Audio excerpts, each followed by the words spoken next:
Okay, camera's on. Now let me get my, And we are not If accepting. you need anything on here, I have it pulled up. I had not heard otherwise. Okay. No, it's not saying. Ready when you are. So we can go ahead and call meeting to order at 6:32 p.m. Roll call, please. Comitas. Rapp. Yes. Landers. Yes. Koss. Here. Schrader. Yes. Espinoza. Yes. Okay.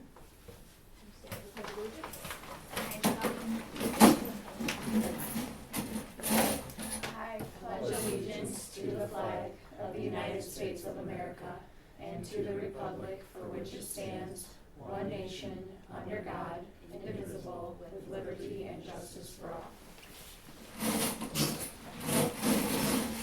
We have a motion to approve the regular meeting agenda, please. I'll make a motion to approve the regular meeting agenda as presented. And a second. Second. And roll call. I was Brenda. Thank you. Comitas. Yes. Rapp. Yes. Landers. Yes. Koss. Yes. Schrader. Yes. Espinoza. Okay, visitors and public comment. No. Okay. Could we have a motion for consent agenda, please? Make a motion to approve the consent agenda, including disposition of minutes for March 2024, payment of bills, district treasurer's report, interest and activity fund report, cafeteria report, and personnel report. In a second. Second. And roll call. Comitas. Yes. Rapp. Yes. Landers. Yes. Koss. Yes. Schrader. Yes. Espinoza. Yes. Do we have any FOIA requests? No, ma'am. All right, wanna move on with all your reports, please? Yeah, for sure. I think everything that was in, our reports, I think is later in the, meeting. Okay, so we're not, So then we have, presentations from GRP. yes, yeah, And from Northbrook. okay. So, we'll have our GRP Wagman presentation to start things off. All right, thank you very much. Thanks everybody for letting me join you this month. Hopefully you're all doing well even on a rainy day.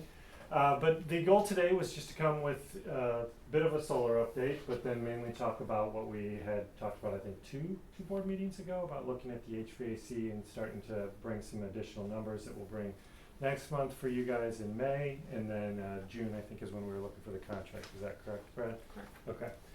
So solar is actually moving along well, except for we did have to do some redesign here. There was some stuff that wasn't showing up on the original layouts when we were looking at it, as far as some roof changes and some elevation changes on the roof. So we've actually had to do a redesign as far as how we're gonna place everything out. That is getting finalized out so that we can come back and then redesign that accordingly for the adjustment that wasn't on a drawing that was created to where they should all be laid out. So we are adjusting that, we'll get that adjusted and we'll go. We also have some taps, so we're gonna take a Saturday where we're gonna be actually taking the buildings offline electrically so that we can do some tap over changes, which we're working with the district and coordinating. So thank you again for accommodating that, but it'll be on a Saturday that we'll be here and we'll be taking care of that as well. And so will that signify when that particular building actually goes live when that happens? That won't signify when that building goes live. What it will signify is that we are, I would call it, ready to go live, because basically we can't go live till ComEd says we can go live. Okay, and so at that point in time, you'll let us know so we can have a ceremony of. Yes, and we've talked about the ceremony. Actually, we should probably start, I need to reach out to you so that we can start planning on how you want that to be. Because we will have, 3 buildings going live at different times if you just want to do one celebration, or even depending on when this all goes, if the kids are already gone, maybe we even do a celebration to start the kickoff of next year, depending on what you guys are doing. But I think some sort of celebration would be good, whether it be, maybe we do pizza or something for everybody. I've already checked with the chamber and we can borrow their big scissors. Oh, nice. So then I have to get the big ribbon? Yes. Okay, I can handle that. Now, and do you? and the plaque for the wall, right? And the plaque for the wall. Do we want plaques for the wall? As we were touring the other day, I'm like, we keep running into all these plaques on the wall with all the board members for the different things. I'm like, we brought solar and air conditioning. That's pretty There needs to be a exciting. solar and air conditioning. I think we need more plaques. I've only ever gotten to put one up for a gym remodel, because most of the stuff we do is that kind of stuff. Right, But I'm like, that's pretty I think we should put up a monumental. plaque. I think Yeah. you just got your marching orders. I will definitely be all about. I'm gonna write that down. Snowflake for the honor of Okay. the air That's no problem. Yes, No I like problem it. at all. I like that. So, I have a two-part question real Yes. quick before you move on. The first is, how long in your experience, does it take for ComEd to approve that, and do you anticipate like a possibility of us being able to do it before the kids go out on summer break? Or is It's that too really, quick? ComEd just controls so much that they don't really give you a date till you tell them you're ready for it. So they won't really plan out. Gotcha. So they won't let us say to them like, hey, we're doing the taps in 2 weeks on Saturday, can we do it the next day? Don't really do it that way. You have to say you're ready, and then they tell you when they would like to show up. Okay, So is it usually a long turnaround, It's or? not usually terrible, but sometimes it has to do with other things that are going on within their entire network. Gotcha, Um, Yeah, we had a transformer at a different district that actually got completely rescheduled because they lost a transformer somewhere else. So Okay. we run into that kind of stuff from time to time, and unfortunately it's ComEd and we can't move them. So to refresh, the first of those taps is in 2 weeks. I believe it's in 2 weeks, yeah, is that the It same? might be next It might be, 8 days. I'd have to look at the schedule, I but have yeah. it in the email, so Yeah. I'll look. Cause Keith is organizing this, so Keith and Good. Patrick, so they know the exact date. I should have written it down, my apologies for not having that in here. Keith will be on it then. Yep. Alright, are we okay to move to the Yeah. HVAC? Mhm. Okay, so we handed out 2 papers. If we can, we'll just look at the Blackstone one elementary first. This is actually a little bit of a throwback to when we were looking at this 3 years ago at this point, so I know we've obviously have some new board members as well. But this is what we had talked about 3 years ago with the different zones and the different areas that you had in your building for different HVAC solutions. So now what we're talking about is actually finalizing out HVAC at all your buildings with new systems, completely new systems. So when you look at Blackstone, I don't know if everybody was aware back when Blackstone had that addition and the HVAC, they tied into the original steam boiler plant that was for the old part of the building, which in all honesty is a little strange, but that's just what was done back then. And it wasn't the entire system. You've got something called VAV boxes, which brings the main heating and air conditioning to the space. Those are on hot water, and those are on a traditional chiller, but then you've got a steam boiler that's cross-looped to the air handling unit that brings in the outdoor air. So it's not even like the whole system was tied into the steam. It's actually fairly interesting. We'll just put it that way. So I'm getting a lot of shakes of that. Yeah, Because I'm it's sure very when you start tracking it down, you're like, this isn't making much sense to me. Yeah. But that's what's going on there. So the game plan is to officially move off that boiler, the steam boiler, so that you are completely done with that boiler because it's not controlling the areas in the green, peach, and blue, because those are the areas that you've already done. So it would address the air handling unit that's on steam up there. And then what we're looking at is 2 different options there. One, the potential of putting a very small pony boiler, steam boiler in that plant, if it makes more sense to reuse piping. If it doesn't, we'll go to a hot water boiler. And we'll just basically, it's gonna come down to which one has the most cost effectiveness, not just short term for the installation, but long term as far as efficiencies. So we'll be looking at both options when we do talk to you guys. We'll tell you which one we finalized on and here's why. Any questions at Blackstone? Okay, and the next one we're going to be looking at. Sorry, quick question, I Yes. couldn't make it to my head fast enough. Air conditioning is not connected to any of that in any way, right? No. Okay, just wanted No. to. It's only on the heating side over at that building that we're addressing, but that still needs to be addressed because of the old steam boiler. And then actually Northbrook is the same setup that we did years ago. So the green area is everywhere that you guys have already made HVAC improvements to completely new systems. Again, back to your question actually that you were just asking about Blackstone, has to do with that, has brand new heating and cooling systems in there. Same with the blue area, so anywhere in green and blue has brand new heating and cooling systems in them. So now what we're looking to do is actually put in new heating and cooling systems in the peach area, because the peach area, is that peach or salmon? Okay. Maybe red. Red? Okay, we'll go red. The red area is actually an area that still is controlled by your old heating plant. So you guys have had issues over the last couple of years with pipes breaking, a lot of maintenance, steam trap issues, things like that. So this is now actually finalizing all of that out and getting rid of all of those old headaches that you have. So this would bring everything that you have up to new technologies, new systems, and that includes Lincoln, which isn't even on the list because you guys are already there, which I think Brad's very excited about that. Because we've already done the parts of Lincoln that were the old part, and you have the geothermal in the other side of that building, which is your newest addition on that side. So this will just really finalize out what you're looking at. Another thing we're looking at when we do this is potentially a drop ceiling being part of that as well, just to get all new drop ceilings everywhere, part of the new HVAC. It's something that you guys have been holding off on. And honestly, if you do the drop ceiling and things like that, it'll be amazing how much your buildings pop. Every time I get to do drop ceilings, I get pretty excited because it really, really freshens up a building. Besides the fact of the things that the district is doing with your painting programs, and think about what you've done at the gym and the entryway in the last 3 years. And I mean, you guys are doing so much as well, and then we're partnering with some of these other things, and your buildings, in my opinion, are looking so great. So that is everything we're looking at. The price point that has become estimated out is right around that $2.5 million price point. Could be a little bit more, could be a little bit less. The $2.5 million is what we're looking at. We've actually got 2 engineers coming out here on Monday to finalize everything. They'll be walking with contractors the week after that. And then we'll continue so that we have a price for you guys to see at your May board meeting, and then approval for your June board meeting once you've had it. And I'll be back if you want to go over anything, but this is the idea of what's going to be accomplished. Brad, do you have a rough idea of how much we have paid into fixing piece by piece here and there over the last few years?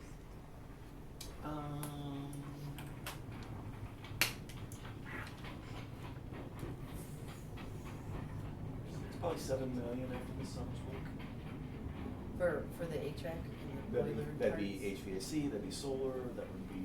Just the heating component. I know we had had $40,000 fix that was emergency need not that long ago, kind of Yeah. things like that. Is that? Yeah, so I would say in the last few years in kind of non-project related kind of big picture Yeah. things, we've probably spent, in the last 3 years, we probably spent, if I'm gonna have to guess, between $75,000 and $100,000 just on patches and updates and trying to, I mean, the conversation about, especially in this building, is it would be ungodly hundreds of thousands of dollars just to get these pipes up to where they can handle steam. We are going to, when I say we, I mean Dustin. Does everybody know Dustin? Dustin, stand up real quick. Dustin Kent's our maintenance director. Yep. Yeah. And so he's been invaluable, just keeping Northbrook afloat. And so with all the water we had, I don't know if that's the right word. Right. Yeah. Yeah, no one's drunk anymore. Yeah, and so, so quite honestly, even though we're being as proactive as possible, it's gonna be really hard getting us through next winter to this project, with all the bad piping. So really, just to make it clear, we're at the point where it just can't be fixed anymore without being redone. Correct. I mean, your really the two options are to spend hundreds of thousands of dollars in new piping underneath to carry the steam around, and then you've still got old boilers and old univents and old steam traps and old technology. You just, again, kind of band-aided it. This will take the boiler offline, it will take the steam traps offline, it will take all of the moving pieces offline and have them be localized units like this one right here, which there's no such thing as a unit that's up 100% of the time, but when they go down one at a time. Like right now, when we had a cold building a couple times this winter, it was a whole wing, if not both 6th grade wings and 7th and 8th grade wings. And so the ability to be able to minimize that and to be able to troubleshoot, it's really priceless. You know, and again, on the big picture of things, I don't wanna gloss over $2.5 million. That's a huge number. Again, as we look at this, we're being very fiscally responsible as we move through this. It will be 2 years since we had our last bonding.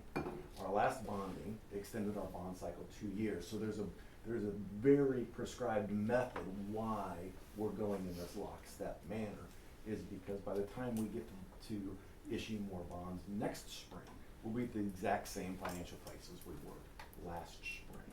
And so we're able to keep. But the timing is also right too in the need. Oh, for sure. Timing is, Oh, for sure. Yeah. Maybe a little late. Yeah, correct, yeah, sorry, I shouldn't say it like that, cause, But right around there. yeah, right. So I can say I've crawled through all the tunnels, seen all the piping and the issues. It is extremely bad. Well, the condensate lines are almost completely plugged with sediment. The expensive boiler repair we had, that was basically sediment that removed it from years of sediment building up. The other boiler could be the same thing, but of course, to do that, they have to cut the bottom out and have it code welded back, so it becomes very expensive. So when would the work actually start? The earliest it would start, 2025. like in the summer, so. Yes. And if you'll remember, if we looked at one of the things that we've learned, unfortunately, is with lead times, we want to have this project on the books as soon as possible. And so if we could get a summer approval, typically, a decade ago, you would have said, hey, as long as you got this approved by January, you can start work in May, you'll have all the stuff and everything will be fine. Those days are long past. And so if we're gonna do this work, we definitely need the summer approval to make sure that GRP Wegman is able to get all the materials that they need and have that lead time. Is most of the equipment that you're replacing original to the building? All the piping, the boiler I don't think is original. All the piping is original to the building. When he's talking about sediment, your condensate, your supplies, those are all original to the building. The univentilators have been replaced, I believe, only once in the years that they've been, like, that was probably similar to the generation, but those are 20 years old too. And then the boiler plant is probably the second boiler that this building has ever seen. That puts into perspective how old it is. It was 2006, Was it 2006? and that is terrible to say, but Yeah. it's, But the reality take is, long to get even it. if you were to just replace the boiler, that sediment that he's talking about that took down a boiler will take down the next one, because it's all corrosion. I mean, the piping has used its useful life. And then some, in all Yeah. honesty, because of the patching you guys have done and things like that. So Brad, you said we would be looking, like, the approval of this would be tied to another bonding cycle, or what we have now? Correct, and again, this is planned, our next, even though we would approve this summer, the majority of the expenditure would be the following summer. Some things you would have to pre-order and prepay, there would be a certain component of that. But then, in the same fiscal year, being next year, in the spring, that bond would hit our books in that same fiscal year, and it would be enough to pay for the project.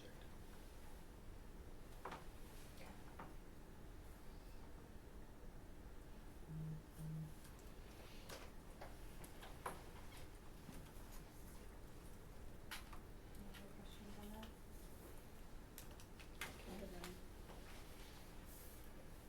Where are we at with bleachers? That's That's not you, oh, that's you without him? We do a few things without him. So the bleachers, actually, the bleacher guy, whose name is Evan Carroll, not that Evan Carroll, he was on site yesterday, and we could not be more excited. I don't even have words, yeah. I was gonna say, you. I literally, Brad said the whole project's worth it, cause I stop talking every time we get a view of something or whatever, so. It's amazing. We went over to Seneca High School because their new bleachers are exactly like the ones that we're Okay. getting. And, I slid back and forth to make sure that the divots weren't too deep and, just kind of, We were literally like 2 children let loose in a giant gym, it was That's ridiculous. hilarious. It's the little things in life, right? I didn't think a gym could blow me away, and I'm gonna tell you what, I could barely breathe. I've never seen a more beautiful gym in my entire life. I was like, It's the little things in life. yeah. Yes, it is. Dustin's been working on the front porch at Northbrook, and that roof's been done. The rest of that work will be done this summer. And GRP Wegman is online for all of the updates over here, in. Yeah, I was Yep. gonna say this Yep. direction, I gotta get Over my here. bearings. We've got the big gym and that entire corridor blocked off, the month of June for asbestos removal, and then we'll come back with floor tile and, you're doing ceilings there too, The right? ceilings, walls being knocked out, it's, yeah, Yep. it's a lot going on, and, but at least it's in a condensed area for everything that we've got Yep. going on over there. It's gonna be beautiful. Yeah, it will be nice. It's a space you guys haven't had for so I- long. Yeah. Yeah, very excited. Good stuff, for sure. And there, what else is this summer besides, wasn't there something in the hallways too? The glass The removal glass, and yeah. stuff? That's a part of it, yep, all of in the sixth grade and the seventh and eighth grade hallways, that angled ceiling glass, all of that's gonna be removed, it's gonna be drywalled up, new drop ceilings. There are a couple of spots where they're kind of, I don't even know what you call them, lower spots between hallways, those are gonna be raised up. So it's gonna be pretty transformative. I mean, it'll still be the same floor tile, but those hallways are gonna look night and day different. Yeah, once you start getting the stuff everybody looks up at, it's amazing. I mean, I'm sure you guys feel that just when you walk in this building. Just, that I you think guys it'll have done. lighten it up. Yeah. It's Yeah. like being in dark tunnels when you're in there, Yeah. even on a Yeah. bright sunny day, so I think just that will help. Yeah. I'm super excited. So when you talked about like potentially replacing drop ceiling, that would be like the rest of it, cause the hallways will be done, so it would be like in the classrooms and everything would be replaced? That's Okay. what we've had discussions about, Yeah. and that's for you guys to decide how far you really wanna go on different areas. I mean, even looking in here, you've got a drop ceiling, but you can freshen up, or you could choose, okay, we're okay with that. And that has to do with lights and all, Mhm. you know, and do you wanna do lights, do you not wanna? That's the problem, like, once we get the HVAC, you're in better shape for making decisions, cause that can affect your HVAC solutions from time to time. But it'll give you options to do things, and the other thing, as we present that, if it fits within your budget, you can do it all at once. If it doesn't, then you can do bits and pieces and take on 10 rooms or 5 rooms a year, whatever you guys feel is appropriate for you guys. Does that same potential at, like, drop ceiling, something we'd be looking at all three buildings? We were only looking at it here right now. I mean, we could always look at other buildings if you wanted us to. Yeah, I mean, the drop ceiling in all three buildings is a part of our 5-year plan. Right. And now granted, that 5-year plan's not gonna be done in 5 years, but it's important to have that grand scope of what it is, all the different projects that we're looking at.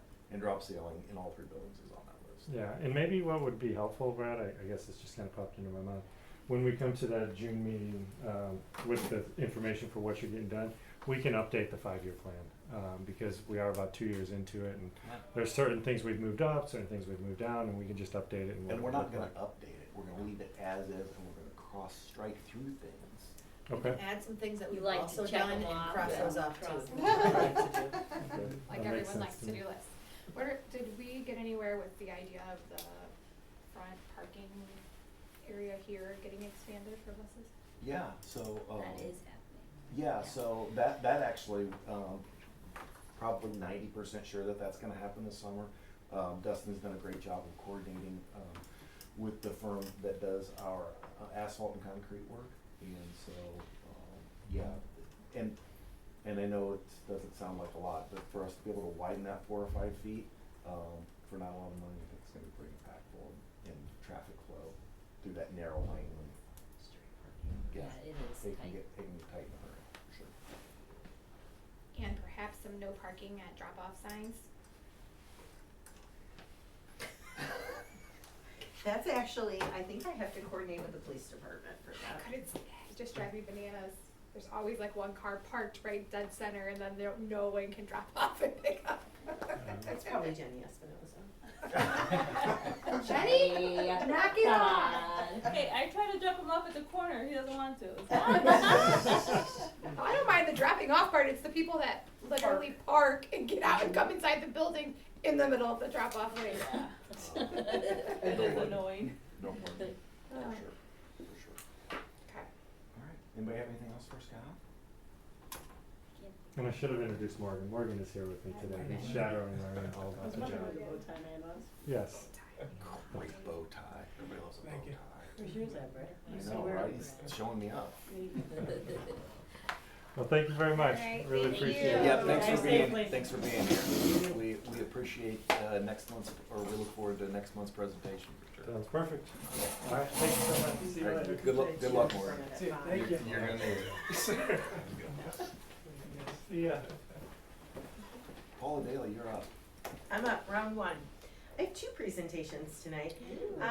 So back in October, the Regional Office of Education met with Brad and they had a meeting to talk about a mentor program they wanted piloted at Northbrook. Brad came to me and I said, absolutely not. This looks and sounds like a lot of work. And so then Brad and the ROE took me out for breakfast and talked me into it. I said, cinnamon French toast can get me pretty, that's all right, I'll do it. I'll keep So- that in mind. So we, they explained the program, they have a grant for it, and they asked, they told Brad and I that in LaGrange, they had piloted this program and they were on year 3 and they were pretty successful. So Brad and I got in the car, we drove to LaGrange and we spent a morning visiting their program. What were their metrics of success? Grades, behavior, and attendance. And so they have a real fancy program for all of that, and they had a pie chart for every kid. And believe it or not, they were just a 7th and 8th grade, but their demographics were exactly ours. So it was interesting. They had one mentor, and she was bilingual. But what I took away was what didn't work. The things that weren't successful and weren't working. And their number one thing was their implementation of the program. So this was like October. So once we said yes, they had begun the hiring process of the mentors and asked me if I wanted to meet the mentors and see how, like, what that felt like. So Who are the mentors? So we got 2 in the beginning, Carly Kruzwicki and Lisa Matos. So they were the first 2. And what we did with them is we set December 1st kind of as a start date because the ROE trains them. They go through about a 4-week training program through the ROE related to this program. They started right around December 1st. We found one room for them. It was our storage room. Dustin and Shannon did a phenomenal job in one day pulling every single thing. I mean, it was front to back, top to bottom, desks, chairs, you name it. They took everything out. I don't know where it is now. I don't want to know. And we got just an empty room. And so the 2 came and we got them desks and some chairs and then they decorated it. We can all go look at it later. It's beautiful. They made this beautiful spot in the world for the kids. And then along came Lily. So this is Lily Delau, and she is mentor number 3. Sure. She is mentor number 3. And Lily fell face first into the job because they were looking for mentors. They were piloting it at 2 schools, and they were really looking for mentors. And being bilingual, very important. And so Lily was here giving a speech on Veterans Day. So do you want to kind of talk about, you were here giving a speech because you're a veteran. Yeah, I was in the military 5 years, Army, and I got out and I went to Northbrook, all the schools. I grew up here, and I did like this program thing with Miss Hinkle. She's the 8th grade social studies teacher, and we went a trip to France, and it was all paid for, and it was fun. We learned about like World War II and Normandy and very cool stuff. So we always kept in touch. After that, we bonded a lot, and then, you know, I did my years.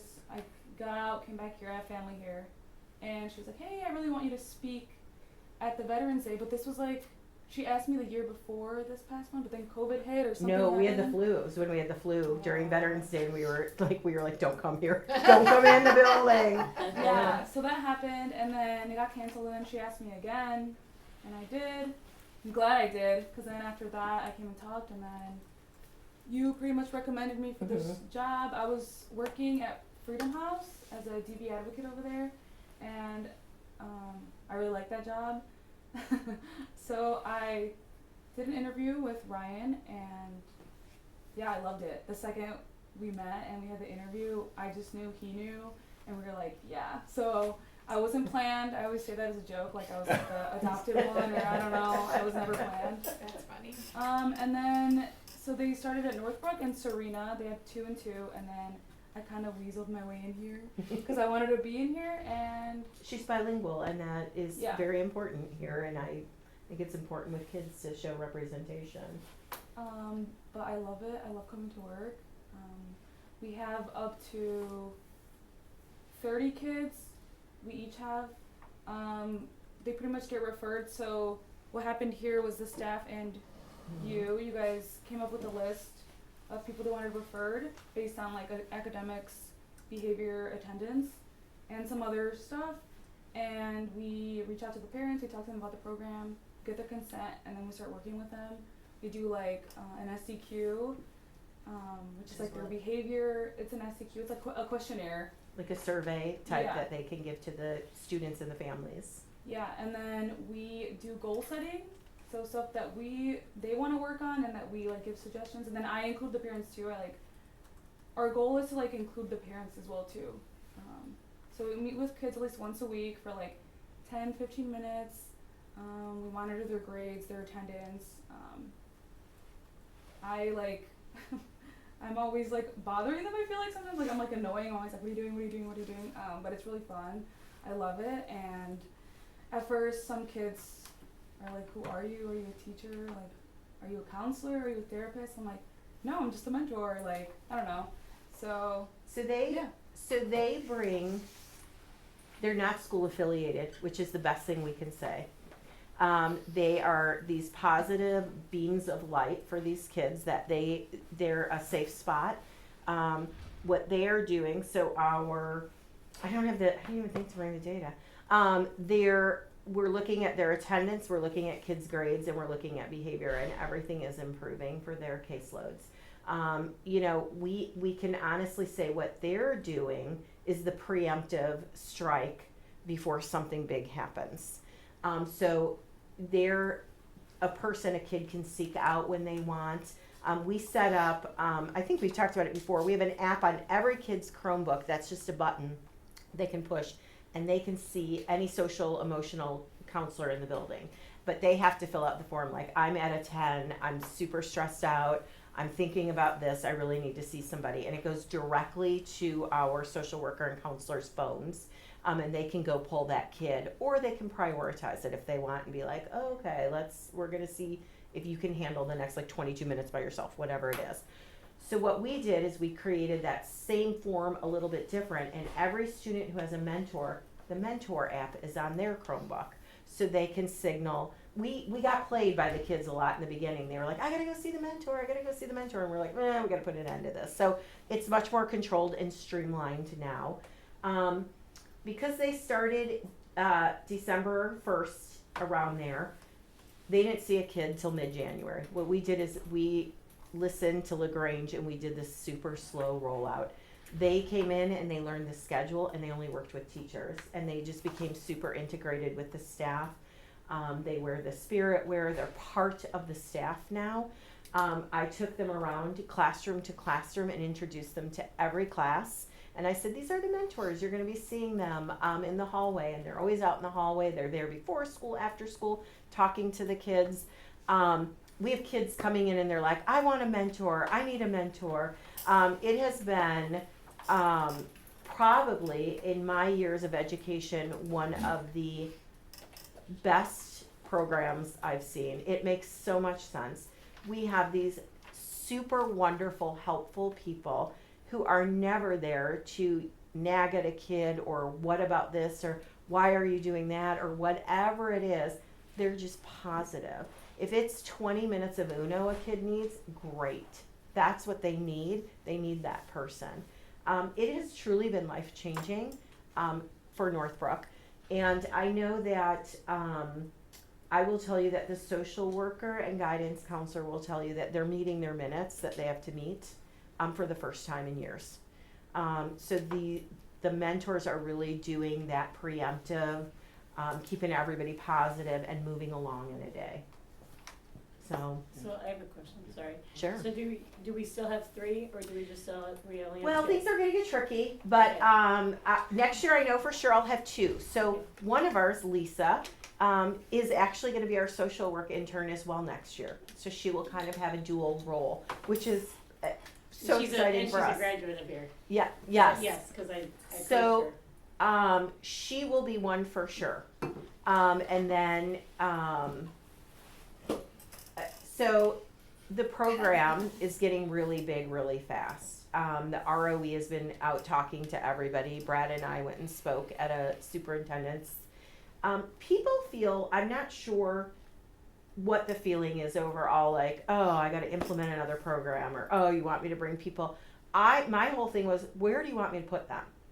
So what I'm doing now, I said this to Brad the other day, and he was like, okay, whatever. I'm going to find another room so they each have their own separate space, because that's how important I think it is. If you have 3 mentors with 3 kids in one room, it's super crowded. It has been really a blessing having them. I cannot say it enough how life-changing, and they're wonderful. They're all 3 very different personalities, all 3 wonderful. They're here for the right reason. They want to be positive with kids and help kids. Our staff just adores them. They go to all the team meetings. They meet with the teachers. They talk about issues. What do I need to do? What could I be doing more of? They're in constant communication with myself. Their real lead person are Megan and Emily, social worker and counselor. That's kind of who they really lean to when they're kind of questioning something, or this kid said this or whatever. But it has been wonderful. What a positive. If there is a school out there who wouldn't want this, I'd need them to write me an essay why, because you're just adding humans who want to be with kids into your building in a positive manner. So the ROE does this program at no cost to the host schools? So this program is a grant program that's about 10 years old, and there are a couple of ROEs in the suburbs that have been really active in it. And our regional office is just piloting it this year. And so the way the grant program works is it's actually based off of whether you're a tier 1 or tier 2 school. So it actually works a little backwards. Because we've moved to tier 2, it's actually cheaper for us than tier 1 schools, because the ROE draws some of your EBF dollars. And so for us to have one of these mentors, it's about $2,000 to have a full-time employee. And For a year? For the year. Wow. And the ROE picks up the rest. And so they're here. They're always so kind. They're like, what hours? Like when we have a half day, what would you like us to do? So in general, whatever the ROE, who is their employer, wants them to do. But I always like, could we meet? Could we go through caseloads? Could we see we're switching some kids out now? That sort of a thing. But they kind of work the hours of the teachers. They can stay late because they will stay and help kids with homework, so they'll come in late. Like they kind of create their own schedule, but they're super school oriented. So they have a handful of kids who are on the caseload who are out for track, and they'll come in late and go to a track meet and watch their kids. It's all about connections, right? Mm-hmm. And so, for Lily to have 20 or so kids that she can take the time to make a deep connect with, when our 7th grade teachers or any of the grade levels, they do a great job, but they're going to see 100 kids in a day, right? And in and out, and in and out. It's hard to really hone in and let those kids know that they've got an adult that cares. And so, for the mentors to be able to do that, we have talked and will continue to talk tonight even about how can we support our students, and this is a good amazing support. I actually got asked about it by our superintendent, because he, asked me what my opinion was and if it would benefit either of the schools. So it's making it even in the small schools. yeah, it was fun to talk about it because I can't say enough about it. And I know we've had schools visit us this week, more coming next week. I have another ROE from a different area coming. The whole ROE is coming to visit and check it out and kind of talk about implementation. But They just integrated so beautifully with the staff and the students. So simple, and it was just wonderful from the get-go. Do you think some of that's also because, obviously she says she's grew up here and Lisa did, do you think because they have that connection? We were actually worried that was gonna be a problem. Okay, sorry, but, I just- no, but I think it's, I think it, Lisa was like, oh my gosh, I went to high school with this mom. You know what I mean? So we were kind of giggling, like, how is that gonna work? But I don't think it's impacted. What I do think, like, Lily understands the Hispanic culture in the community, and she's able to communicate differently than I am, and she's able to get more understanding. Very hard to explain this program because we're kind of making the airplane while we fly here, and we're doing whatever we think we need to, but she was great at jumping in with some of our families who are super hesitant or not going to do it, and she made those home visits, she made those connections right away, and she was able to explain what it was for. So we would not have been able to do that if she hadn't been adopted. Thank you. Do you work with all grades at Northbrook, or is it focused in on? It's through 8th at Northbrook. Okay. Mm-hmm. Is that pretty much what the pilot looks like most places? I know you said. It's supposed to be 4th through 12th. So right now, the other school that's piloting, it's piloting in the high school, at the high school level. And so, Not our high school. not our high school. Right. It's a Serena High School. So, we're like, I think we're just navigating and trying to figure out what works and what doesn't. Cool. So, Very cool. Do you guys have any questions for me? Is that in conjunction, or would it reach the same children? There's the letter that goes out, and then they'll say, you're a child, maybe these qualifications, they're doing a group setting of the tier, 6. no. So it's, so one of our things was we were calling it triple dipping. Like if you have social work, if you're in a tier group, do you need a mentor? Well, yeah, it's turning out that some kids do, not all kids. But our tiered services are twofold. We have academic and then we have social emotional. So the two never mix. So they might see a mentor, go to their tier 3 social emotional group, and then have the regular social work minutes or guidance counselor minutes or whatever. So the guidance counselor, social worker, and I made the original list. We met with the teams of teachers and we went through and kind of talked about each kid, and then we kind of narrowed that list down. So I get stopped like every day mhm. in the hallways. They're like, "I want a mentor. Can I have a mentor?" I'm like, I feel so bad, but That's great. Yeah. Well, Yeah, I that's love gonna it. be my next question is, do you feel like that with the mentors, especially because they have that ability to be so positive and so helpful and the word gets around, do you think that students are gonna not utilize the guidance No. as good as they should? There's or- enough to go around. Okay. Like, yeah, no. I just didn't know if they would be like, I don't wanna go to my I guidance think- counselor, I wanna go to a mentor. Yeah, I think everybody has a role here, and the kids are really well aware. And I also think location has a lot to do with it. It's hard. They're at the end of this hall, and so they're as far away from anybody as you can be. But Mrs. Gatz is right in the 7th and 8th grade hall. Mrs. Clark's right in the 6th grade hall. I think kids are like, "Hey, you, come here. I have to ask something." I don't think they're fishing for that, but yeah, it's great stuff. All right. I love my job. Thank Thanks, you. Lily. Thank you. you. Yeah, thanks for being here. Have a good Thanks. night. You Yep, too. you too. Okay, presentation number 2, which, just so you know, Mrs. Elber snuck in because she was busy being a different principal tonight. So she is here. She made this whole presentation for you. And we're gonna kind of go through it. She can help describe it and as we go through it. So this is about some things that are happening at Northbrook. This is celebrating student success. We have the Young Author Competition. They haven't gone yet, but these are our winners. The John Orth winner, this is the Illinois Principals Association. It's the oldest grades in your building get a winner. 2 winners from each building. So we take them and they have a big breakfast and they get their awards. And then we do Student of the Month every month. Here's a little sample of some of our Students of the Month.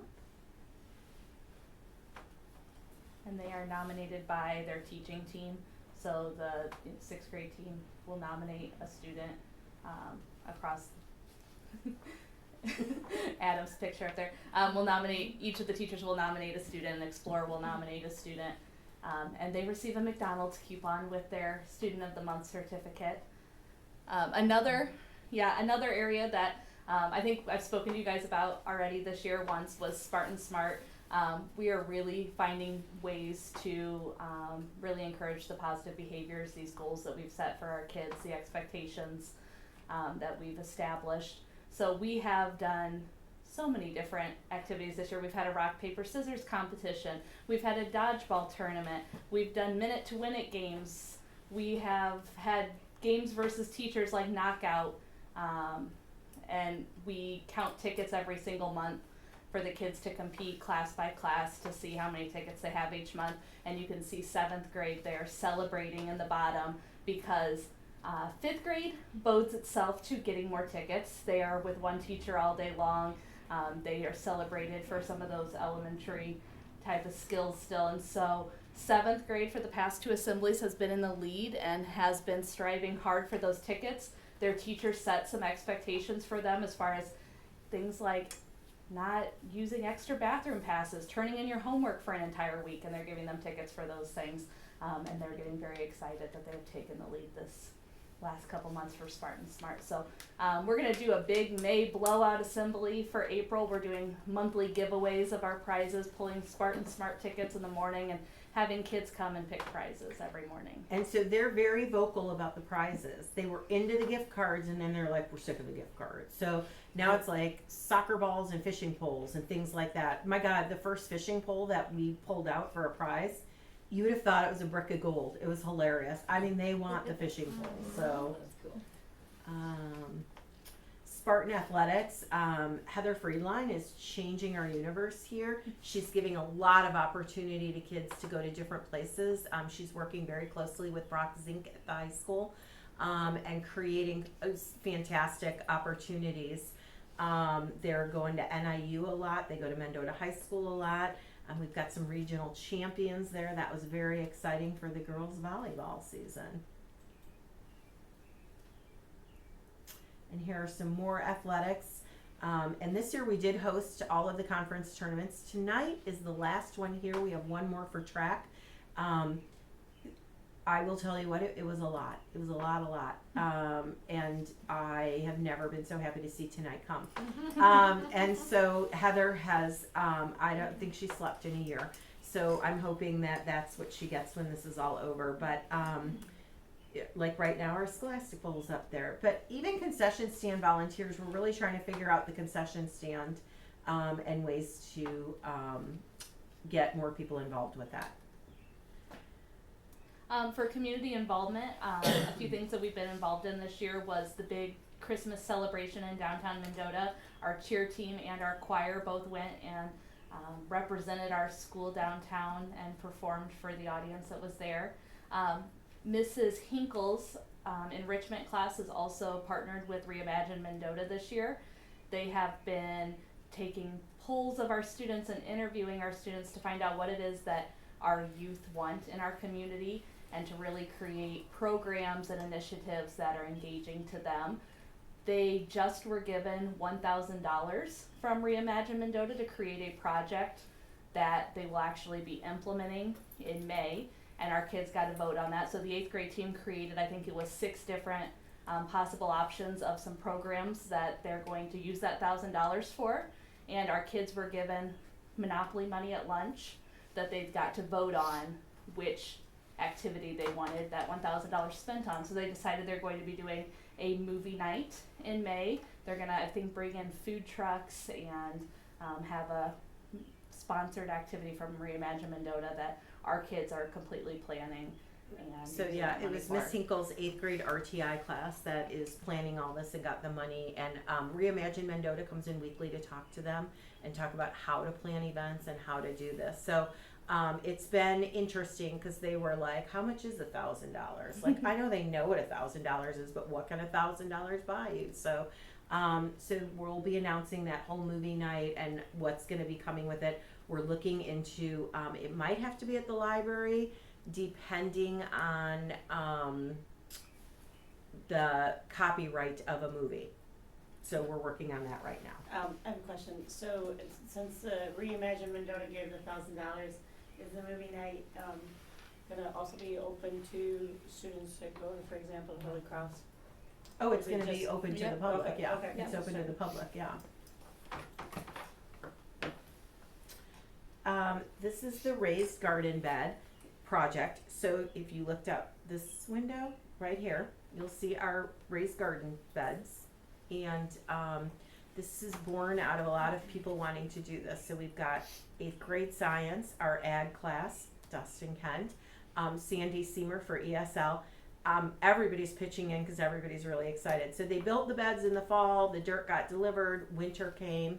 Now we are filling the beds with the dirt. We're planting the plants probably at the end of the hall. You can still see it looks like a greenhouse at the end. The plants were going to go out and then they had to come back in, so we're going to wait it out a little bit. Then the art department came in and they were like, you know what would be cool is if we made mosaics all along the art bed. That's what the bottle caps are for. They're going to make mosaics with bottle caps. And all of this has been donated, by the way, through the community. We're going to do a big thing at the end of the year, maybe right after comments here. And thank everybody. But any teacher can grow something in here. We're going to kind of start out, I think, with a little bit of a salsa garden and see where that gets us. But it is pure joy to watch the kids out there digging in the dirt, and it's something so positive. And I know Dustin had a really good time out there doing it too, our lead farmer.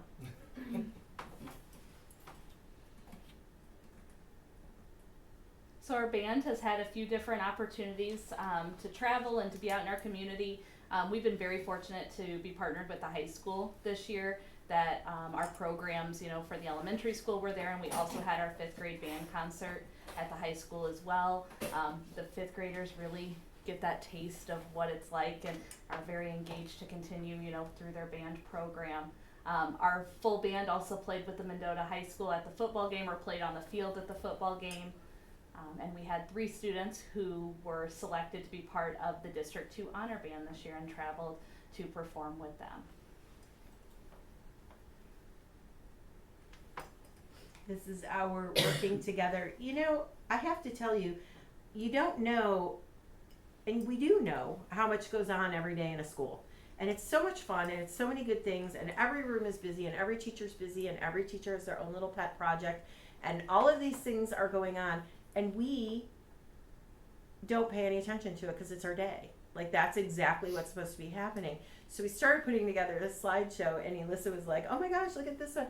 Like, this is every day in our building. Like, this made me so happy because we're so used to it. But you can see our teaching teams work together every single day positively. The teacher band at Christmas is the most beautiful thing on the planet, and it's the quietest lunch because they're singing Christmas songs and the kids are engaged. And it's any teacher, if you play an instrument, if you want to sing, if you want to play the cymbals, get up here. There's no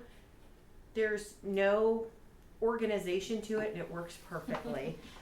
Even if they have to miss their lunch, or if they have to, I don't know, they cover for each other. A hallway with the group work. This is a typical day in our hallways where we're splitting the kids up and we're like, hey, you got to go do this, you got to go do that. That is what every single day looks like at our school.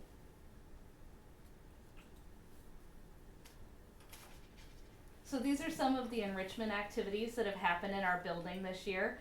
Recently we had the egg drop, and you can see Dustin Kent highlighted up there. They took the lift to drop the eggs for Jordan Zolzer's science class, and they were testing their devices that they had made to try and protect the eggs.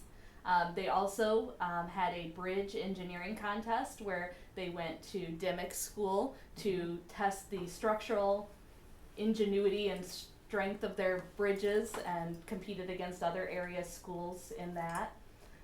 We have readers theater that happens in a lot of our ELA classrooms. This is a 5th grade classroom, and it gives our kids a chance to practice fluency and getting in front of people and practice those public speaking skills that are so important. One that we can thank to a board member here was our ag floral arrangements, which were a huge hit from our families, from our parents, lots of things coming home with the kids with the floral arrangements, and the kids absolutely loved it. They were so proud of what they had and made. you saw these broody 8th graders carrying their giant floral arrangements through so proudly, and every person was like, oh, it's so beautiful. You can't be upset when you see fresh flowers coming in. It was with great pride they were carrying them around and couldn't wait to take them home. So Yeah. thank you, Sarah. You're welcome. And again, the things that we see on a daily basis here, walking into classrooms and kids working together and doing science labs and really being hands-on in their learning, is highlighted there in the bottom. And so one of the things that I'm very proud of is our MTSS does include enrichment. So you are either put in reading reading MTSS for to get your intervention. You're put in a math for your intervention, or we give enrichment to the rest of the students. So they are getting any type of program that a teacher might be super interested in. It could be the food pantry stuff, it could be the engineering for the bridges, it could be anything, but they're getting enriched based on a content.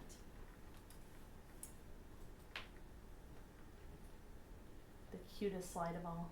Yeah, so recently, Mrs. Seymour took her ESL students to pre-K to read. It was really to help them read out loud, and they got to do it with some of our sweetest little babes at the preschool. And clearly nobody's mad about it.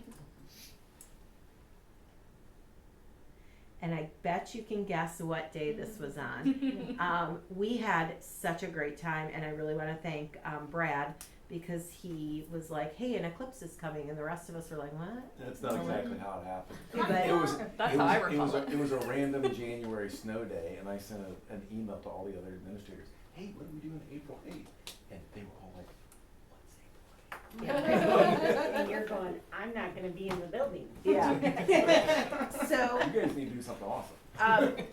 in general, do you want to shut that off? We don't need that anymore. In general, we have lovely, beautiful, busy days here, with a lot of construction going on around us too at the same time. So that is Northbrook, kind of a picture for you guys. Thank you for sharing.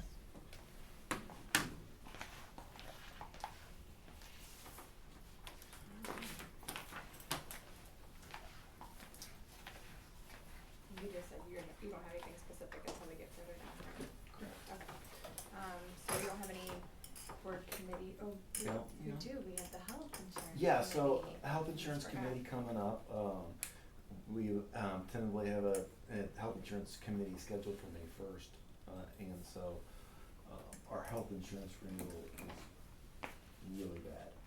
And so we had Debbie and I had a meeting with our health insurance broker, and they were able to actually negotiate with Blue Cross Blue Shield to get our total premiums down by about $50,000. And even at that, they're gonna be up over $500,000. And so, the insurance committee has some pretty substantial work to do to try to dig in and see exactly what path, the district needs to take moving forward. So, we will definitely keep you in the loop and let you know how all of that works. And just as a refresher, whatever insurance decisions are made in conjunction with the Teachers Association. And so it's a very collaborative effort. So then, who for the board is a part of that, or, okay, cool, we can have fun with that. I have for a couple of years, which is, it's kinda nice to Yeah. kinda have a little bit of history on like what it looks like and what we've Yeah. done. I'm so excited for the day that someday we can co-op into a much bigger thing, so our risk isn't so, Correct. We said that's a few years We out if talked we about did that last year. yeah, but we're not, we're not attractive at this point. Yeah. No. You No need to one have at wants least us. one stable year where you have a low renewal rate. And right now our renewal rate is like 25%. And so if it was like 8% or 5%, then we would be able to have conversations about getting into a cooperative. But as long as our increases are volatile, no cooperative is We're like a add 16-year-old with a car accident on our insurance. We're like a 16-year-old with a car accident on Yeah. their insurance. It's a great analogy. How do we So- get them Farm on insurance, there you go. Gotta have good years. I know, Yeah, but that's the yeah. risk with You don't smaller know, groups yeah. like that. I mean, you can it can go really well, but when you're this small, one or two big situations and Yep. you're gone. Can you give me a for instance of what a situation would be that would go against us? Yeah, and so the way the health insurance program works is your premiums are what you pay into it, okay? And so as a ballpark figure, we pay about $2 million in premiums. That gets offset against all of the claims that get filed into all the health insurance, through Blue Cross, right? And so that's, we have more than 100 people we have more than 100 employees who participate, and then so you have all of the people on the plans, because the majority of the people, majority of our plans are either employee plus spouse or employee plus children or family, and so that number of lives that's in that plan blossoms quite a bit. So all of those people, every time they go to the doctor, it goes through Blue Cross Blue Shield, so they don't have to pay as much, but somebody has to pay that, and so Blue Cross Blue Shield does, right? So nothing So- major has happened, we're just talking Well, regular. Yeah. So in the dozens and dozens of lives that are in our health insurance plan, yeah, there are gonna be significant things happening to everybody, Unfortunately, people have, everything from pregnancies to cancers to specific drugs, and so, it's the normal course of events, right? That's why you have health insurance. And so, and if your premiums that you pay in are $2 million, and the claims that are made against that $2 million are $2 million, then that's a good thing, right? That's pretty even keel. And so if you're paying in $2 million, but your claims are only $1.5 million, then your rate's probably gonna go down a little bit, right? Well, this last year, we paid in $2 million and our claims were $2.5 million.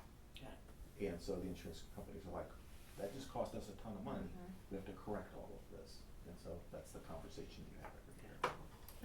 And when you look forward, a lot of districts look at things like trying to pilot wellness or prevention type things, like. Brought that out at some point too, and it was denied. So we just piloted a couple of different programs where I work, and one being with like a local gym, and doing some fitness stuff and doing some anonymous assessments to kind of see what is impacting as far as physical and mental wellness. There's also options for like some of the telemedicine that can bring down costs for things. So I think as we talk as a committee, those are all things that hopefully will come up on the table and we can kind of figure out, unfortunately everything's always looking ahead. We could try to mitigate now at this point for like 2 years from now, because next year's, we can't really do anything right now to change what For sure. we're gonna have this year, but yeah. Necessary conversations for sure. Can I ask, since, not on that, but are we gonna get the people back that we've been trying to get to come, for like the last year? The ISB, the people, come and meet with us as a board? IASB? Yeah, ISB. Oh, yeah, So- yeah, we'll definitely work with that. Okay.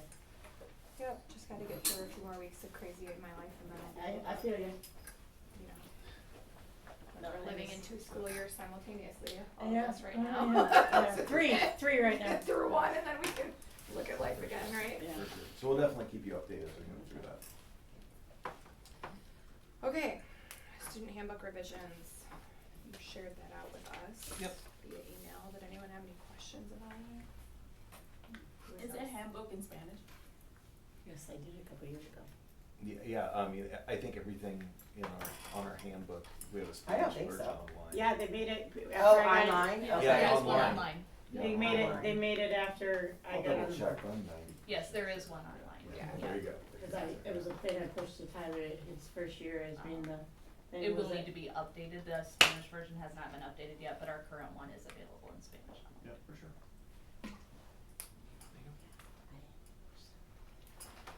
And no substantial changes really to it.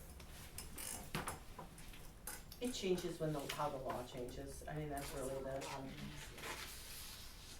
I do think at some point it might be kinda neat to look at it kind of objectively, as a lot of other districts have really started to bring student voice into some of that, and like where do we have, I know like as you look at things like dress code or different, you know, topics where maybe our generation doesn't see the same way they do, and can there be some more ownership in some of their own educational experience, so I do think maybe looking forward, that might be kinda nice to, Invite them in. yeah, and just get some perspective on some of that. Good thought. And this handbook is essentially across the board though, for Correct. K through 8. Correct. Yeah.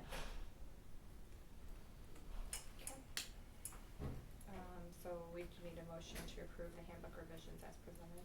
I'll make a motion to approve the student handbook revisions for fiscal year 25 as presented. And a second? I'll second. And roll call? Yes. Yes. Rapp, Yes. Landers, Yes. Cost, Yes. Schrader, Yes. Espinoza. Yes. Okay. 8.2, the employee and substitute wage increase. This was, we are still on the same track we set forth back when we knew that the minimum wage was coming, so that's where the $1 comes from. Correct. The 25-cent portion is something that we started 2 years ago? I think Sounds it's right. been 2 years ago, to really recognize the, years of service and people committing to that, so that someone that's been here for 10 years isn't getting the same raise as someone that, you know, just started, so to kind of create some of that elevation across salaries. Are there any other questions on those increases? The $1 is non-negotiable, that's just us keeping up with the state The state law. minimum, yeah. Yep. Yep. Okay, there's no questions, could we have a motion on 7.2? I'll make a motion to increase the base wage of all hourly employees by $1 plus 25 cents for an additional year of seniority. All other non-collective bargaining agreement employees follow their natural wage progression. Any remaining rates increased by 3%. In a second. Second. Brenda, was that you? Yep, that was me. Okay, and roll call. Camitas, Yes. Rapp, Yes. Landers, Yes. Cost, Yes. Schrader, Yes. Espinoza. Okay, item 7.3 is our deletion of executive session audio recordings, so this is not deletion of minutes, this is just deletion of the audio component of it, which is fairly common, it has been a long time since we did it here, but it's something you typically do on a regular kind of rolling.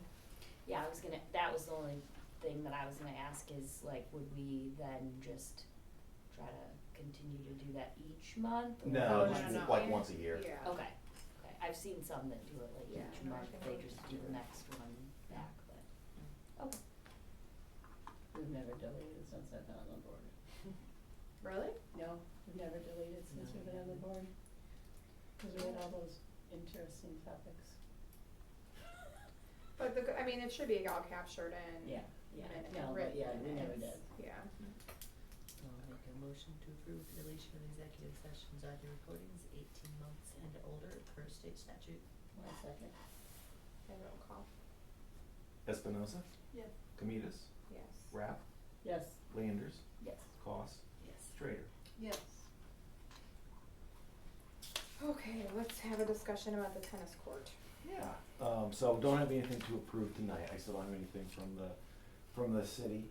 So the conversation, continuation of last month is that looking at having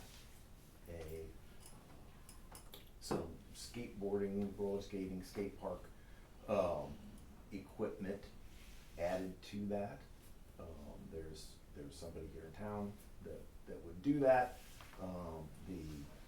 The city through grants would pay for the construction of that and bring that all together. If we were to go forward and have a skate park there, it would be utilizing that space. We've done nothing with that space in the 3 years that I've been here. It would be an opportunity to have something there to see if it would work. And we would enter into an MOU with with the city that would be no cost to us and wouldn't be, you know, super long-term, you know, wouldn't be more than 3 or 5 years, just to put it in place, see if it works. If it works, you know, who knows? So I have a question. So are you talking tennis courts over by the barn? Correct. Okay.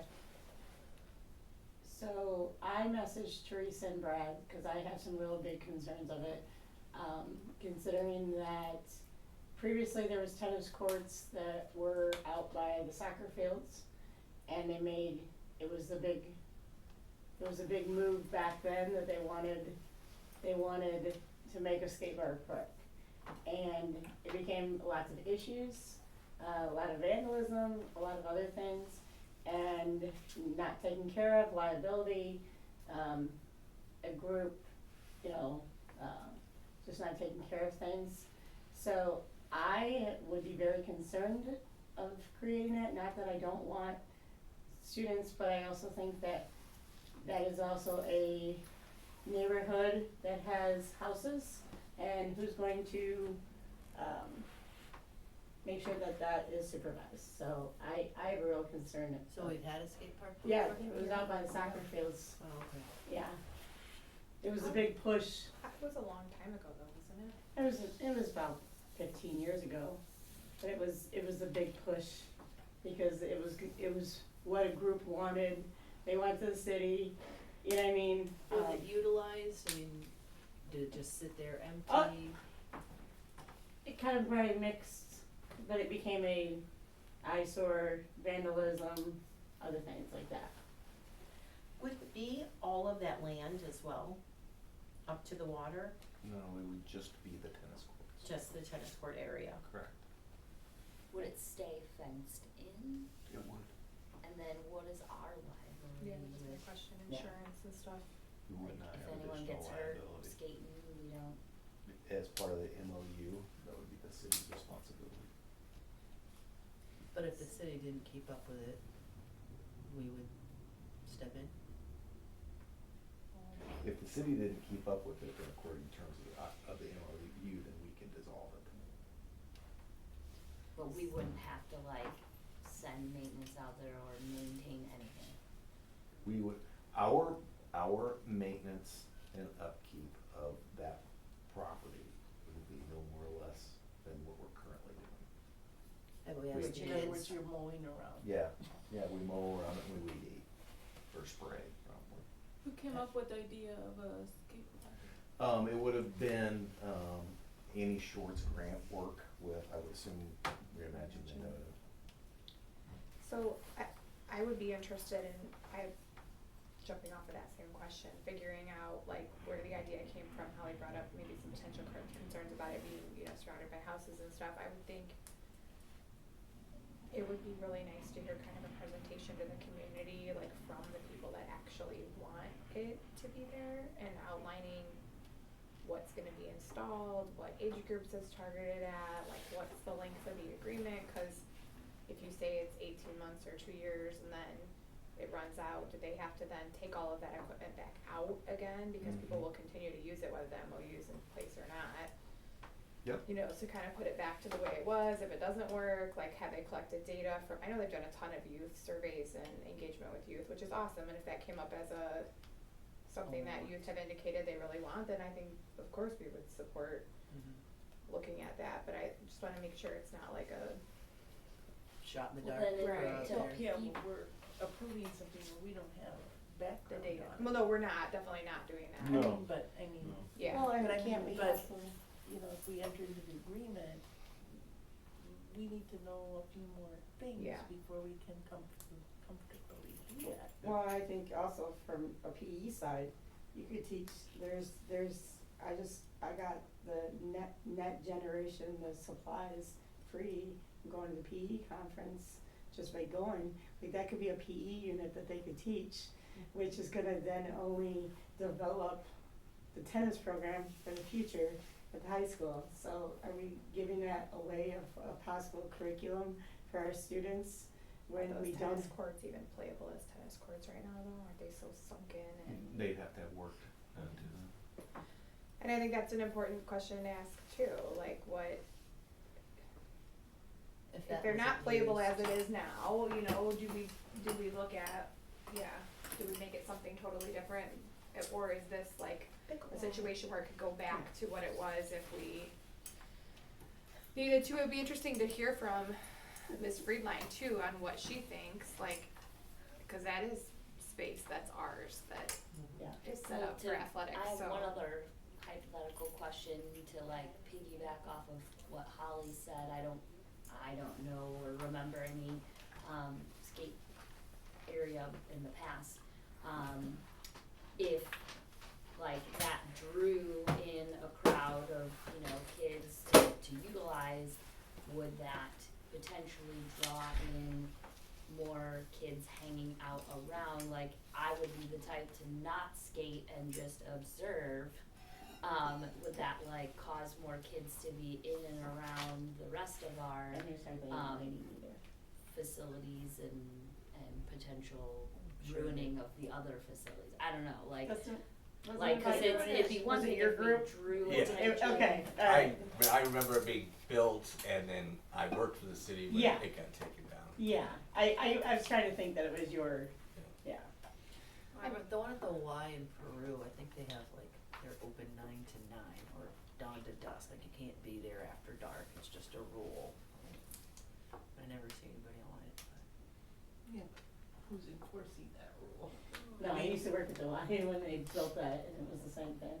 Well, Yeah. and the thing is with the gates open to the track right there, I mean, do we close down do we lock that up then, or what'll happen? Right now, I don't people think we could go to can the track lock and it up because They can do that the track was anyways. redone That as wouldn't part of change. that. Yep.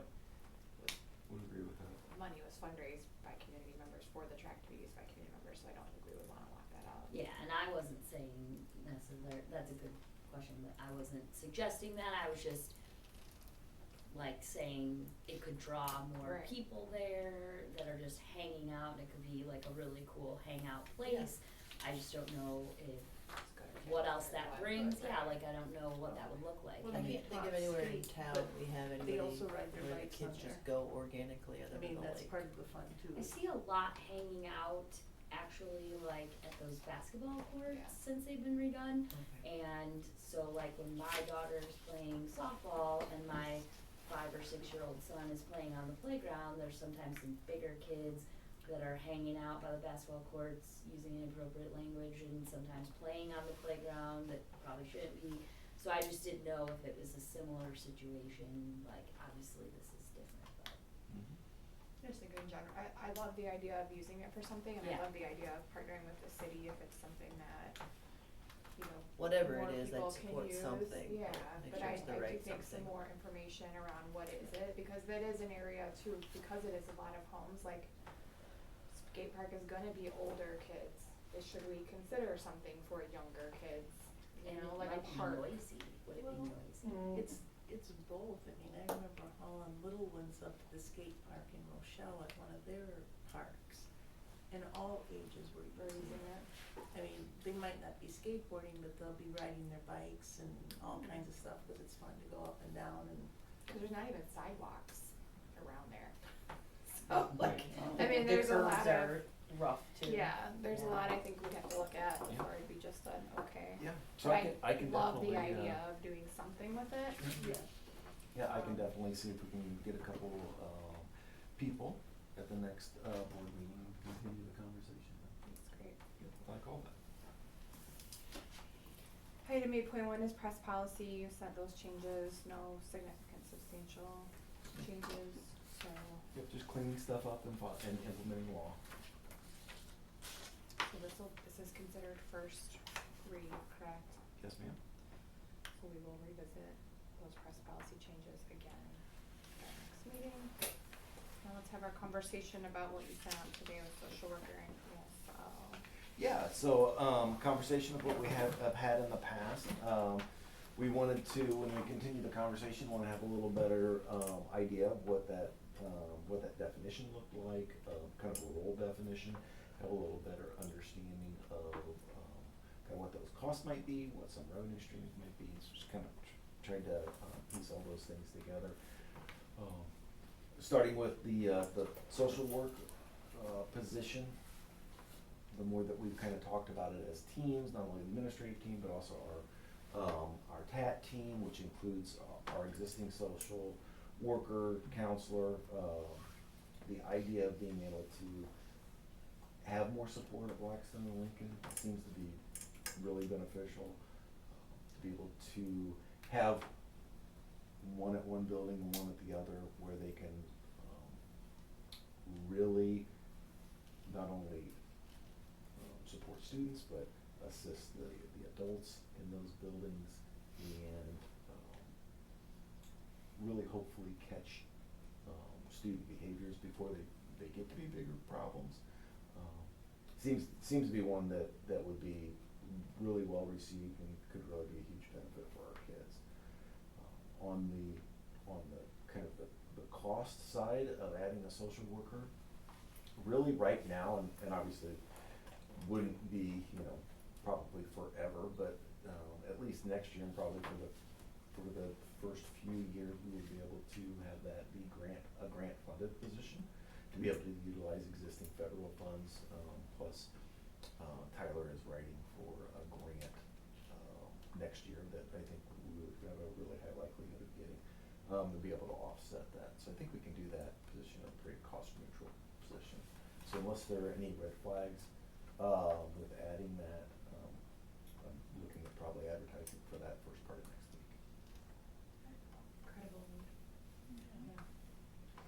To piggyback off the mentor program, I know that we're just doing it here, but they had said fourth grade is start, could we maybe add that in? So, the ROE is really in charge of that, like they get to dictate a little bit, a lot of that. And we talked about it, so, we talked about with the new person coming in, I'm gonna have a social work intern, I'm gonna have a guidance counselor intern, and I will have an assistant principal intern, highly likely, or a principal intern, which is highly likely. So, I'm gonna have a lot of support here, so I think it would be nice, cause I would like somebody, reporting on those things, and we wanna hook those kids who have a mentor in fourth grade right up in fifth grade. So I don't know what that's gonna look like. I'm going from 3, which was a fluke. It really was. It was just, a really great fluke that worked out great for me, but down to 2, next year. So I'm gonna balance that a little bit, but I think it would really, help Lincoln to have that positive ray of light, a couple times a week, maybe at Lincoln. So I gotta work with the ROE on that and see what their thoughts are. I thought of that while you were discussing this too, and I was like, I should ask her after. It's but by I the hadn't. percentage of student, you get how many Yep. based on your percentage of how many kids you have. Yeah. And so, it's gonna go down to 2. That makes sense, really, in what they talked about, so I guess I have to kinda navigate that. And so, in my head, that was a July problem. Yeah, right. No, for sure. And then on the ESL coordinator position at Lincoln, again, the more we looked through it and unpacked it, the more clearly defined it was that's a need to help support our students. We have a really solid bilingual program, kindergarten, first grade, second grade, and then as we transition in third and fourth grade, we don't have nearly the same supports in place. And then when we get over here, we do have a coordinator at Northbrook starting in fifth grade. And so if we were able to have a coordinator in place to really, again, make sure that all of those kids have the supports they need, to make sure that the paraprofessionals that we currently have that are bilingual are in the right spots and are working with the right kids at the right times to work with individual students and in small groups themselves. It really seems like something that would support a lot of our students. Again, on the kind of cost side of things, we would probably be able to utilize some of our existing federal dollars. We would probably have to cover some of those funds out of our current existing budget. But for us to be able to look at adding these 2 positions to help support kids and having the total cost out of pocket be somewhere in the neighborhood of $25,000, seems like money really well spent. long-term solution through the grants, or those are for how long? So I I would don't want say, it to I would, be your yeah. date of retirement and then, we've gotta come up with all these ideas. I would say, and again, you're never promised, federal grants kind of ebb and flow with literally who's in the White House. And so, as it sits now for the foreseeable future, that would stay the same. Would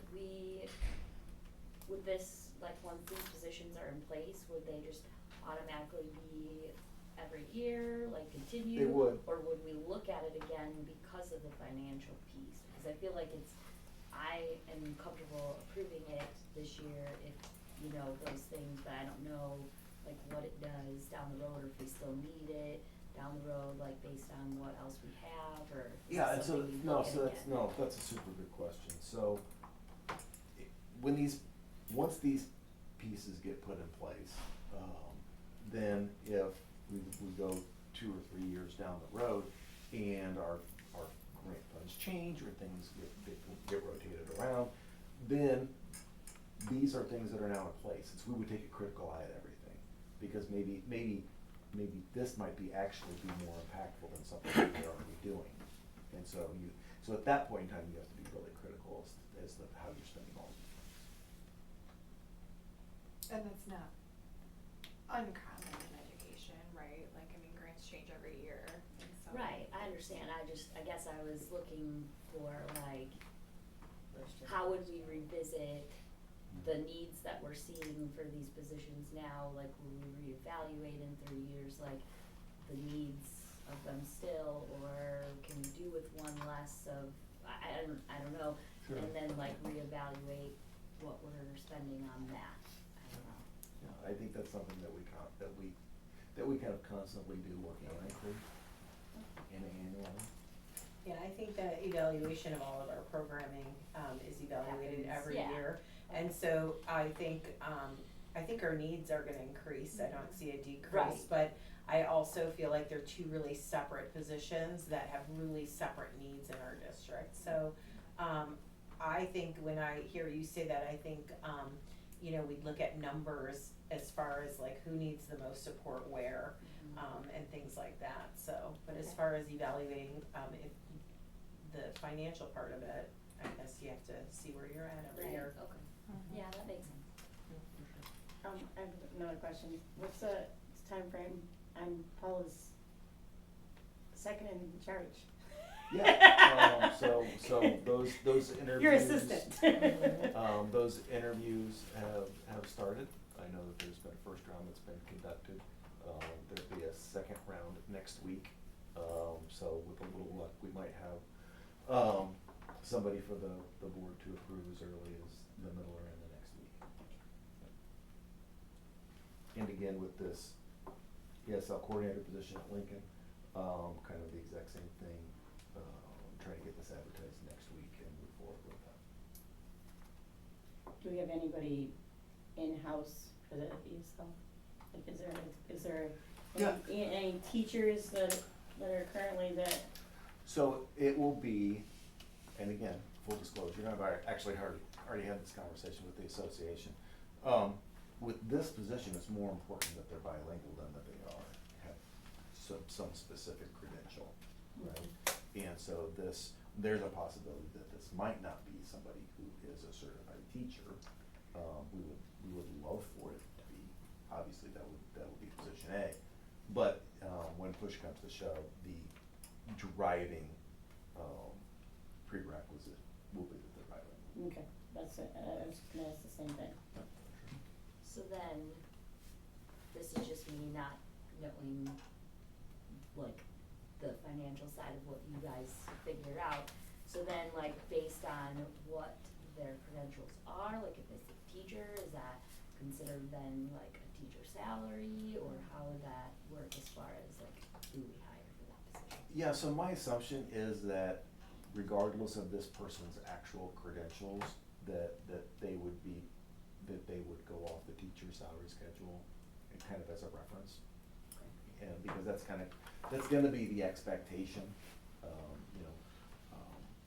that they will be working with those students in, in either some individual or small group capacity.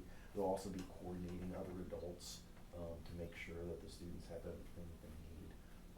So, and it would be more of a full-time position for sure.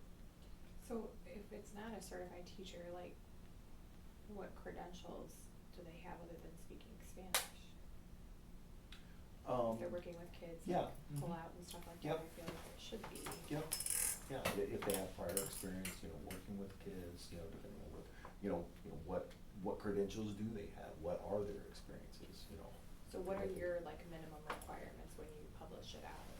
Like, they'll have to have a college degree, it just doesn't have to be in teaching, or? I don't know that we've had those conversations Okay. yet.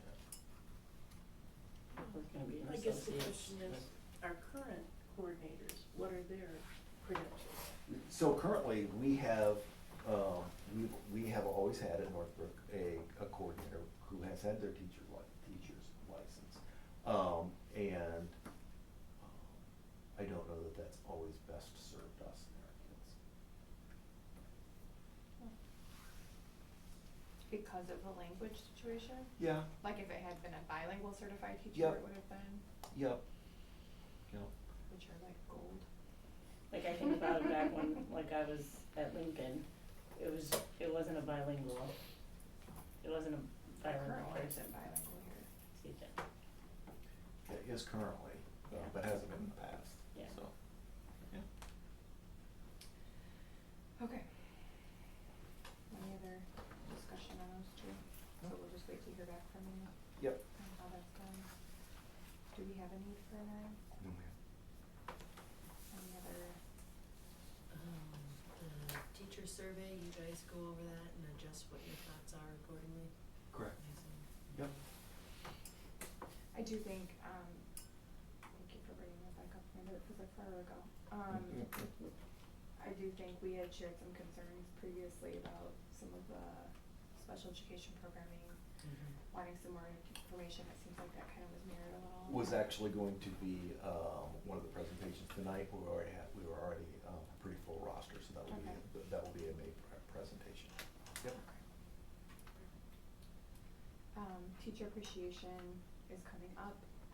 You can, if you do want to participate, I'm still gonna go to, like we talked about the last meeting, buy supplies for teachers' lounges, so if you guys want a Venmo or whatever, just let me know how much you're putting in, so I know what we're spending. I'll drop that off and make the cards again from the board members and everything.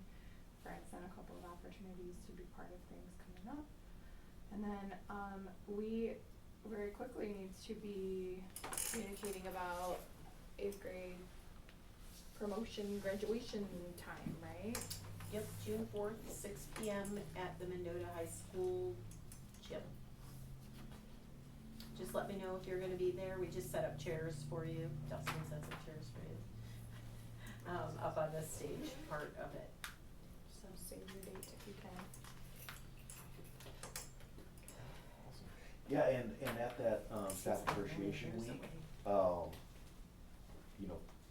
sure, if your schedule allows, stop by the, where are we going, the Elks? The Elks on May 10th, and after work, and, Get that daycare going people will be fast. bowling, we're working on it. We're working on it. And then, I don't know if I had mentioned it in my update, but there's going to be a work bestie photo booth. And so we're gonna have somebody on site to take pictures, if anybody wants to, have a picture taken with their work bestie. And then again, on June 6th, at the end of the year, if your schedule allows, we'd love to have you stop by and have lunch and hang out and get, Mrs. Albridge is gonna be running a euchre game. I know it's gonna be legitimate, so. It's gonna be serious euchre going on. How much money do you need to bring, Holly? I don't know, you have to talk to Elissa about that, for sure. Love I that. never spent time at IVCC and playing euchre. I think it's a requirement. No, I did not. I went to class. I went to class. I'm trying to learn, but if we don't play it ever. I went to class. I went to class. I had high school teachers that taught me to go to class. But I also know how to hear. That too. Oh my gosh. Growing up. That's That's an in your understatement. brain. Kind of Is there like anything begrudging else, it, but it's guys? not natural for me, Not I get will- yelled at a lot. I have a motion for adjournment. I'll make a motion to adjourn at 8:06. Second. Second. And all in favor? Aye. Any opposed? All I wanted to show you, cause one of the things They're that wrapped. Heather- Pull the camera, Brad. Heather, I Heather talks about. Take care about We put this in the teacher appreciation day.